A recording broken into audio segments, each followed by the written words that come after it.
Hey guys, I'm Jason Brubaker. I'm the writer and artist and creator and self-publisher of Phobos and Remind and Cithra. I drew all my life, ever since I could remember. I loved to tell stories and comic strips. When I was 11 years old, I got published in the local paper. When I was in high school, I got published nationwide by a small comic publisher, and I was picked up by a storyboarding agency called Famous Frames. I worked on hundreds and hundreds of commercials and storyboards and movies. For about 6 years, I worked with lots of different directors. It was a huge education for me, just realizing how these different directors directed, and it was really eye-opening to just see all the different approaches.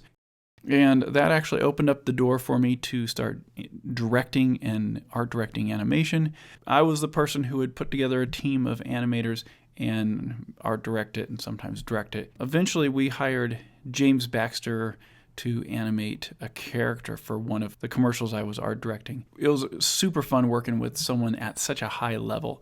And then what happened is, about a year later, he hired me to help him work on the intro to this movie called Kung Fu Panda. So I was one of the two compositors and background animators who helped James Baxter animate that dream sequence of Kung Fu Panda 1.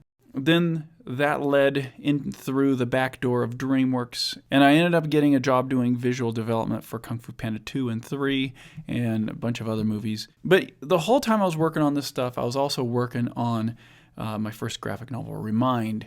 And as it was coming out and as the audience was growing, I realized that telling my own stories was really the thing that excited me. And so I decided that it was time to quit Hollywood, quit the industry, and just focus on my graphic novels full time. And so I left LA. It didn't just happen overnight, though. It's because as I was putting this stuff online, I started growing a following and growing an audience. And then when Kickstarter came out, I was able to raise funds with Kickstarter, which convinced me that maybe I could do this on my own. After that, I worked on relaunching my book Phobos, and I ended up creating about 300 pages, packaged it together into a hardcover graphic novel. When I published the first book, I just didn't know if it would find an audience. I put all of my skill and knowledge of storytelling from my career into it to relaunch it. And so I thought I had something good, but I didn't know if it was just for me. And so I put it out there as an experiment. And the response was overwhelmingly positive. I've gotten more requests to continue Phobos than any of my other graphic novels. And so that to me was a testament that I should complete Phobos. And so I'm happy to say that there's going to be 3 volumes, and I finished the second volume. I'm working on the third one right now.